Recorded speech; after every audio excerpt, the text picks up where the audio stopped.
હાલો મિત્રો, જય માતાજી, જય શ્રી કૃષ્ણ. કેમ છો મિત્રો? તમે બધા મજામાં છો? હું પણ એકદમ મજામાં છું ને. આપણે પગ્યા છીએ સોમનાથ મહાદેવ ભોળાનાથના દર્શન કરવા માટે. હું ને ઉમંગ તો અને આ વિશાળ જગ્યામાં પાર્કિંગની જગ્યા છે, તમે જોઈ શકો છો. આ બધું છે, આ બધી જગ્યા છે તે પાર્કિંગની જગ્યા છે. અહીં પાર્કિંગ વ્યવસ્થા છે બધી, ફોર વ્હીલો એક સાઈડ, પછી કોઈ મોટા ટ્રક હોય તો એમની પણ અલગ જગ્યા.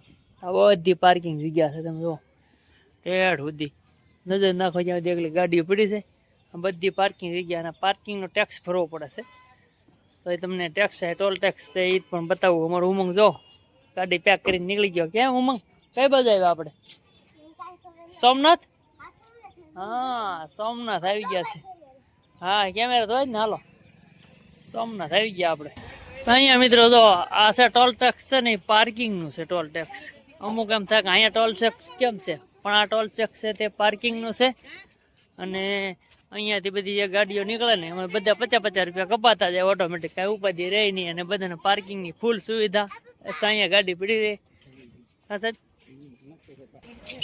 ફોર વ્હીલ હોય તો 50 રૂપિયા, ટ્રક હોય તો 100 રૂપિયા, બસ હોય તો 300 રૂપિયા, એમ અલગ અલગ બધું ચાર્જ છે પાર્કિંગનું. 100 રૂપિયા તો અલગ અલગ ના ટોલ ટેક્સ છે. અને એક સેટ આપણે મંદિરની સામે છે મિત્રો, પાર્કિંગની ફૂલ સુવિધા. અને તમને જો આ અમારી જેમુડી છે, તો જેમુડી કેમ બેઠી હતી જેમુડી? હાલો, તો અમે આવી ગયા છે સોમનાથ ભોળાનાથના દર્શન કરવા માટે. અંદર તો એન્ટ્રી છે નહીં, તમને બધાને ખબર છે કાં? એટલે ભોળાનાથના દર્શન તો તમારે ખાલી નજારો જોઈને કરી લેવાના કે આપણે મંદિરે છે એવી રીતે.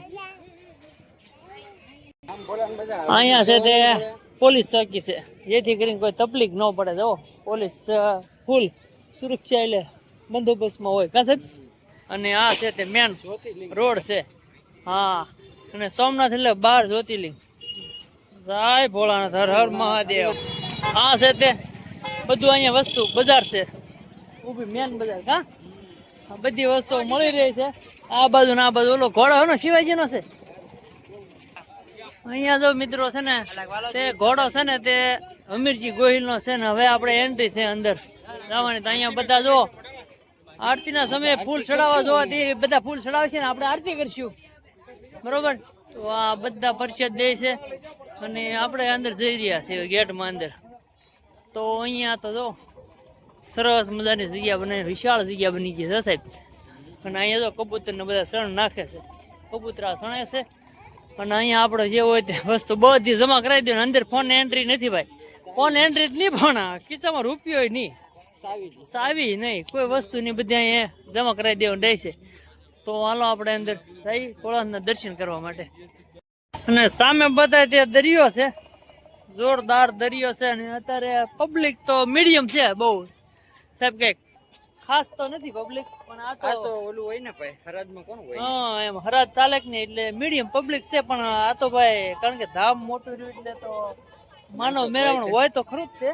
કઈ એમ હોય ને? હા, એમ આ પડે હોય તો ખરું જ તે. થોડું એટલે 1000-1500 2000 માણસ તો મિનિમમ બતાય નહીં. એટલામાંથી આપણને લાગે કે કાગડા ઉડે એવું લાગે, પણ 2-3000 માણસ તો મિનિમમ આટા મારતું હોય મિત્રો. તો આવી રીતે અહીંયા જો બધા છે લોકર. તો અહીંયા આપણે ફોન સાવી બધું જમા કરાવી દેવાનું છે. કોઈ વસ્તુ અંદર લઈ જવા નથી. બૂટ સંભાળ જોડા કે ખિસ્સામાં પાકીટ હોય કે પટ્ટો પહેરેલો હોય, ગમે તે વસ્તુ હોય તે કોઈ અંદર લઈ જવા દેતા નથી. હાલો મિત્રો, આપણે જમા કરાવી દઈએ ફોન ને એવું. હા મિત્રો, સામે બતાય તે ભોળાનાથનું મહાદેવ, ભોળાનાથ સોમનાથ મહાદેવનું મંદિર છે. અને આ તંબુ બધા તાણેલા છે ને, કારણ કે ઈ છે તે જે માણસોને દર્શન કરવા જાય તેમને તડકો ન લાગે, અમારે હાલીને જાય એટલે એ માટે છે. અને ત્યાં અંદર તો મોબાઈલ લેવા જતા, મોબાઈલ નું કોઈ પણ વસ્તુ નહીં, 1 રૂપિયો ખિસ્સામાં નથી રહેવા દેતા બરોબર છે. તો જા સામે છે તે ભોળાનાથનું મંદિર છે, ત્યાં એમના દર્શન કરી લો. જય ભોળાનાથ. તો તડકો ફૂલ જામેલો છે અત્યારે સોમનાથમાં, તમે જુઓ. અને આ બધા તંબુ છે તે બહુ મસ્ત તંબુ છે, ઠંડો ઠંડો અંદર પવન આવે, ત્યાં ઘટે ને એવું છે. મંદિર દર્શન કરવા જવાની મજા આવે ભોળાનાથને, કારણ કે અંદર હાલીને જતા હોય તો બધાને કોઈ તકલીફ ન પડે એવી સુવિધા છે. કારણ કે અને આજે ટ્રાફિક તો જરીએ છે જ નહીં મિત્રો. તો દર્શન કરવાની અમને મજા આવી ભોળાનાથની, બહુ મજા આવી ગઈ, બહુ આનંદ થયો.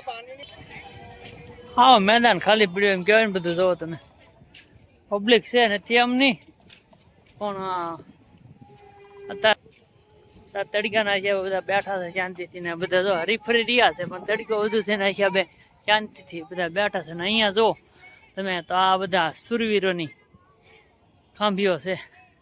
હા, જે યુદ્ધમાં મૃત્યુ પામ્યા હોય ને એની બધાની ખાંભીઓ છે. સરસ મજાને એમ કહેવાય ને કે પથ્થરની અંદર કોતરીને બેસાડવા કૂતરા છે, પછી અલગ અલગ જે બધા હોય તે જો નાગ દેવતાઓ છે, બધા અલગ અલગ જે અહીંયા થઈ ગયા સુરવીર તેની બધી આ બધી ખાંભી છે એની જો.